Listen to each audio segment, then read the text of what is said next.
He was 19 years old. He was standing on a burning tank.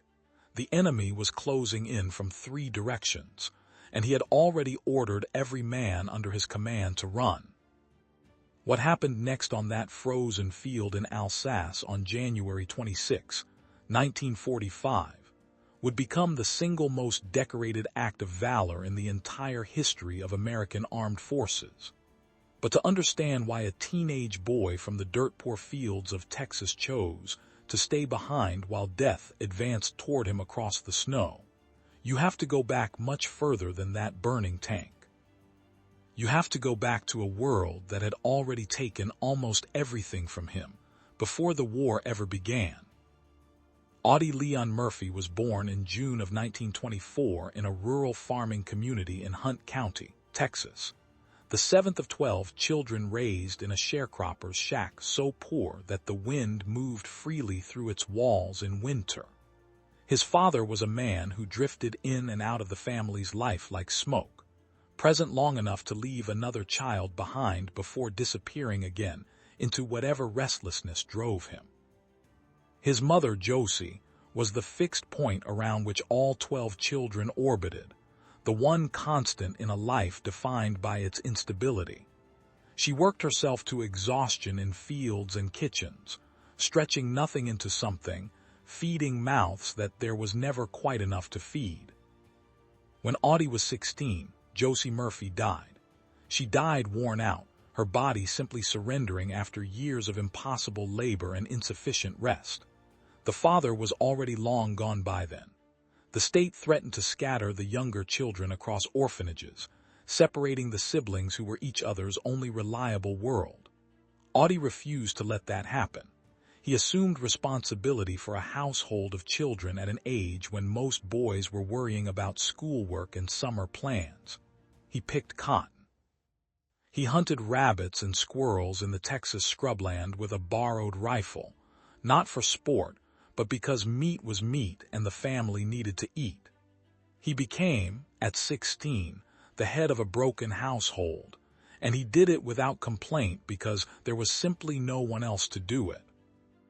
When the Japanese bombed Pearl Harbor in December of 1941 and the country turned toward war, Audie Murphy saw something he had never quite been able to see before, a way out. Not an escape from responsibility, but a transformation of it. A direction for the ferocity and discipline that poverty and grief had forged inside him. He went to enlist. He was 17 and he lied about his age, and the Marines turned him down anyway. Too short, they said. Too small. He went to the Army paratroopers, and they looked at his slight frame and his underweight body, and they shook their heads. The regular Army took him barely, with something approaching reluctance, as though they were doing him a favor they expected to regret. He shipped out to North Africa, then to Sicily, and it was in Sicily that the first clear signal emerged of what this young man from Texas was capable of when pointed at an enemy. He was not reckless.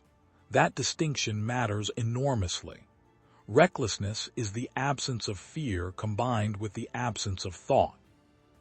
What Murphy possessed was something altogether different.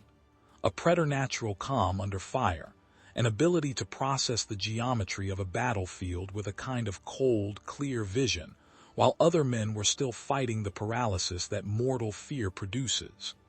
He could see angles. He could read movement. He could calculate, even while bullets were tearing the air around him, what needed to happen next and how to make it happen. In Sicily, he assaulted enemy positions alone when the tactical situation demanded it.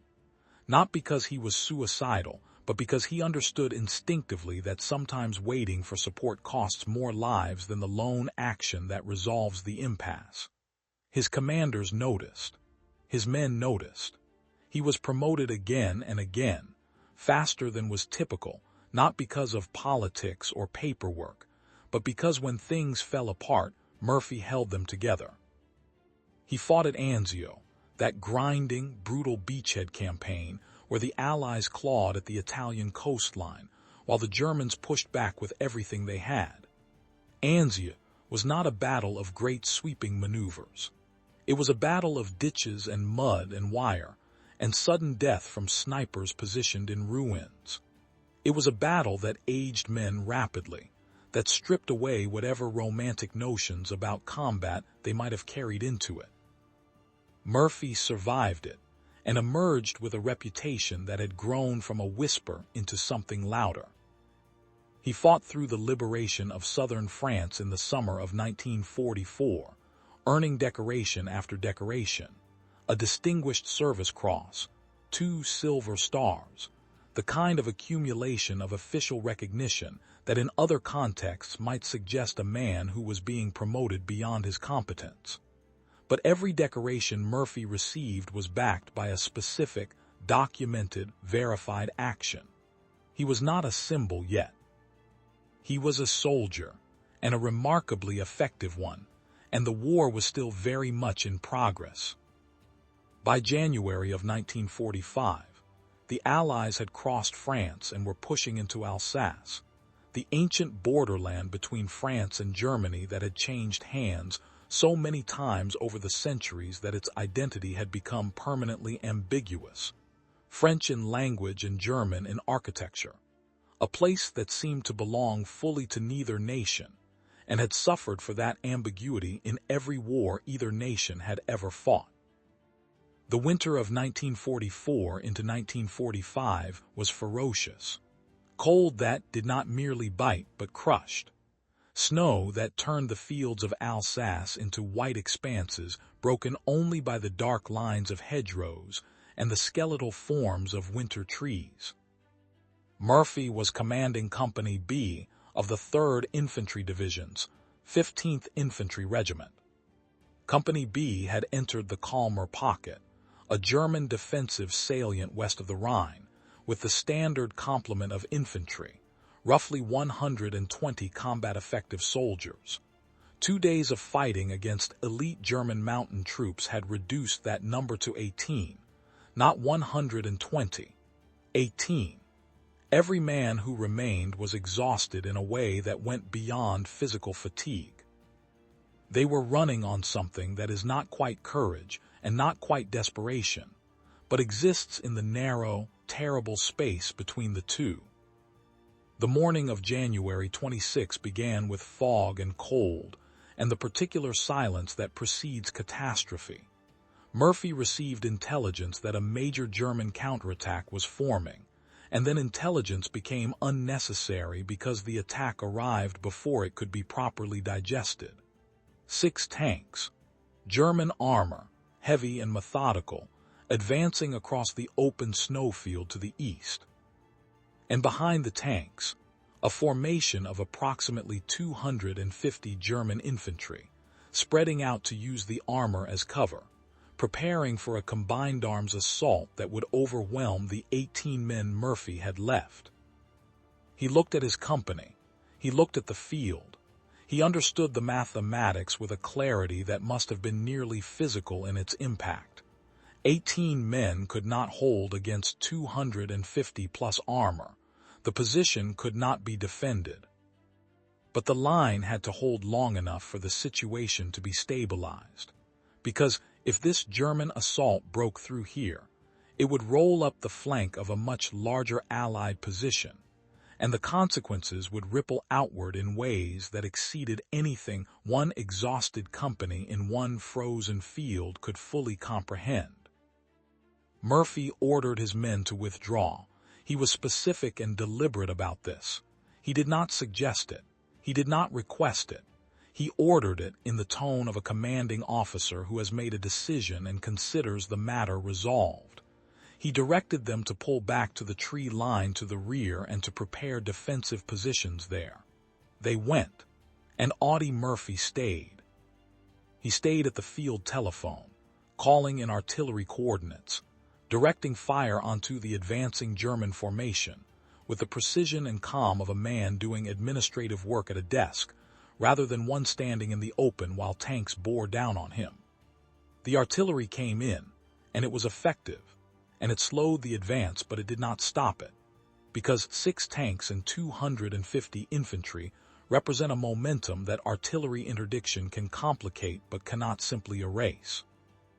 An American M10 tank destroyer had been positioned near Murphy's location, part of the support element that had come forward with the company. As the German assault intensified, the M10 was struck. The crew bilayed out. The vehicle was hit, its interior compromised, and a fire began. Not a small fire. A fire fed by fuel and by the proximity of ammunition, the kind of fire that experienced soldiers recognize immediately as the precursor to a catastrophic secondary explosion. The M10 was, in the most precise military sense, a bomb that had begun its countdown. Murphy ran toward it. This is the moment that separates the documented facts from the full weight of what they represent. He did not walk toward it. He did not approach it cautiously. He ran. He climbed up onto the burning vehicle and reached the Browning M2 heavy-barrel .50 caliber machine gun mounted on the commander's ring. He got behind it. He began firing. Below him and around him, the snow was churned with the tracks of advancing German infantry. The nearest soldiers were closing to ranges at which individual faces became distinguishable, at which the color of a uniform's collar became visible, at which the gap between firing and impact compressed toward nothing. Murphy swept the gun in controlled bursts, disciplined even now, even in this, managing his ammunition, identifying clusters of advancing infantry and redirecting fire before individual targets could become the focus at the expense of the broader threat. The Germans concentrated fire on him. The MG-42 machine guns, the most technically proficient automatic weapons in the European theater, sent streams of fire at the man on the burning tank. Infantry with Mauser rifles and MP-40 submachine guns added their fire to it. Mortar crews adjusted their tubes and began walking rounds toward his position. He was not in cover. He was elevated. He was silhouetted against a winter sky on a platform that was itself burning. He was, by any rational military calculus, already dead. A mortar round found him. The shrapnel tore into his leg. He kept firing. The pain of a shrapnel wound is specific in a way that is difficult to convey to those who have not experienced it. It is not a clean cut. It is a tearing, a burning, an intrusion of hot metal fragments into living tissue that carries with it a secondary burn from the heat of the explosion. It is the kind of wound that forces a man's nervous system to spend a portion of its resources simply processing the signal of damage being received. Murphy spent none of those resources. He redirected everything back to the gun. For nearly an hour, this continued. For nearly an hour, a wounded 19-year-old man on a burning vehicle held off an assault of 6 tanks and 250 infantry. He killed. He drove them back. They advanced again. He killed again. The tank beneath him continued to burn. The risk of explosion remained constant, a risk that did not diminish with time but grew as the fire deepened into the vehicle's structure and found new material to consume. Murphy remained on the vehicle because the vehicle's height gave him observation and fields of fire that he would lose the moment he dismounted. And he understood, perhaps only instinctively in the moment but understood nonetheless, that the geometry of the fight depended on him staying where he was. The German assault finally broke. Not all at once, not in a sudden collapse of morale, but in the way that sustained fire against a disciplined enemy eventually works. Incrementally, one small withdrawal at a time, until the sum of small withdrawals becomes a retreat. The infantry fell back. The tanks, without infantry support, became vulnerable to the artillery that Murphy had never stopped directing even while firing the machine gun, and they withdrew as well. Murphy descended from the burning vehicle. He had fired until the ammunition was exhausted. He was wounded. He had not eaten since the previous day. He had been awake through a night of fighting before the assault even began. He walked back to where his company had withdrawn to in the tree line. and then he led a counterattack. This is perhaps the detail that most fully illuminates the character of the man. Not the stand itself, extraordinary as it was. Not the physical courage required to stay on a burning tank while being shot at from 3 directions. It is what he did after. He reorganized his 18 remaining men, coordinated with the artillery support, and attacked forward across the same ground he had just defended alone. They took the position. They held it. The German advance at Holzwihr was stopped. The official accounting, when it was compiled, credited Murphy with repelling the assault and inflicting approximately 50 enemy casualties. For this action, he was awarded the Medal of Honor, the highest military decoration the United States bestows, presented to him by General Alexander Patch in a ceremony that was, by all accounts, brief and businesslike in the way that military ceremonies of genuine weight often are. Murphy received the medal with the same affect with which he had received every other piece of recognition his army career had produced. Quietly, with a kind of distant courtesy, as though the ceremony were about something that had happened to someone else. Because in a sense, it had. The Audie Murphy who stood on that burning tank was a creation of everything that had shaped him before. The poverty, the grief, the weight of responsibility shouldered too young, the battlefield experience accumulated across 2 years of fighting in multiple theaters. He had not arrived at that snowfield in Alsace as a hero. He had arrived as a man who had already been tested beyond most human endurance, who had already learned that survival required a willingness to do whatever the moment demanded, who had already internalized, at a level below conscious thought, that the mission mattered more than the man. He survived the war. He came home to a country that needed its heroes to be simple and bright and uncomplicated, and he tried for a time to be what the country needed. He made films. He starred in the adaptation of his own memoir, a film called To Hell and Back, released in 1955, in which he played himself with a performance that was understated to a degree that reviewers sometimes misread as limited range. He was not performing modesty. He simply could not inflate the experience into something more dramatic than it was, because he had been there, and he knew what it actually looked like, which was not glamorous. What the country was less prepared to understand in the years after the war was what the war had done to the men it had shaped.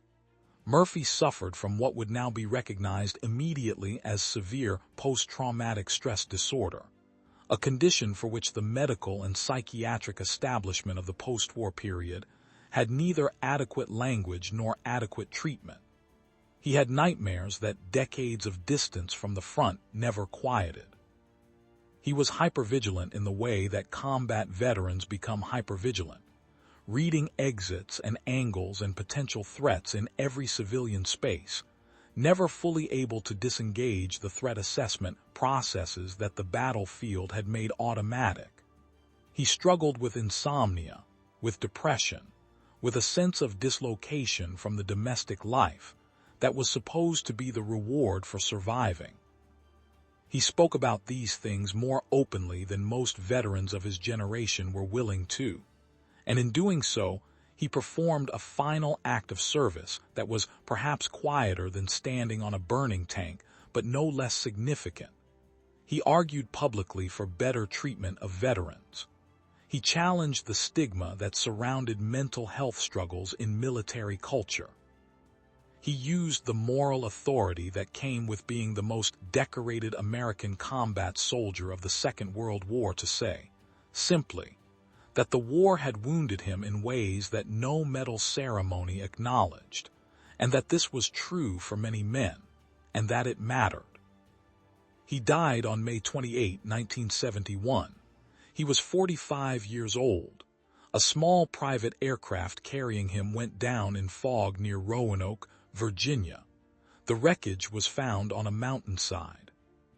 He was buried at Arlington National Cemetery with full military honors, and the line of visitors to his grave in the years since has never entirely shortened, because something about him continues to pull at people in the way that genuine things pull at people, which is to say, without quite being able to explain why.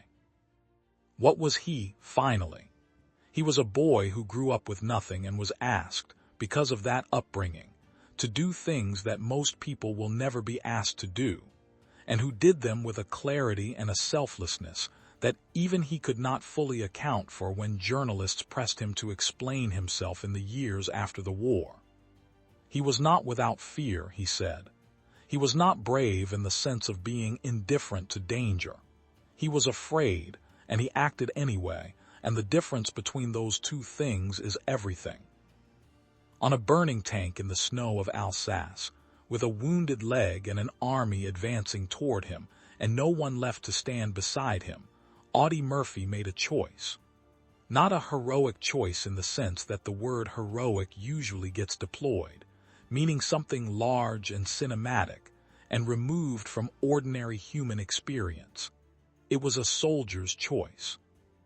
A practical, tactical decision made in the fraction of a second available for making it, by a man who had been shaped by everything the world had taken from him into someone capable of making it. He stayed.